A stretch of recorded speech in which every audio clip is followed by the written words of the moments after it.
Now to this high-ranking public official expected to plead guilty for trying to steal an election during the 2010 Democratic primary season. He's accused of falsifying more than 100 absentee ballot applications. Eric Sean's on that story live in Charleston, West Virginia. What's happening here, Eric?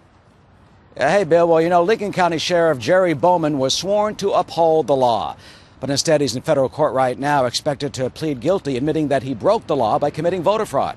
Prosecutors say he tried to steal an election by illegally stuffing the ballot box with illegal absentee ballots during the Democratic primary back in May 2010 here in West Virginia.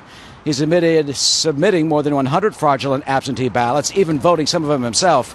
And as part of the alleged scheme, the county clerk, Donald Whitten, also will admit that he lied about the whole thing. They say there were 800 applications. That's 6 times the normal number.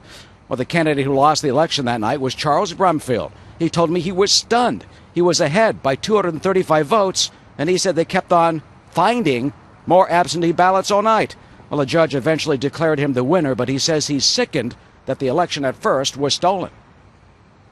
How did it feel to realize that you were a victim of voter fraud? Well, actually, it's hurtful. You know, you just didn't think that that would happen today, in today's society.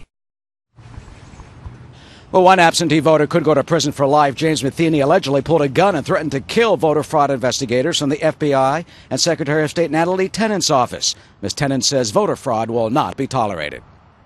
If you attempt to chip away at our democracy, if you attempt to manipulate the system, then you will face the punishment.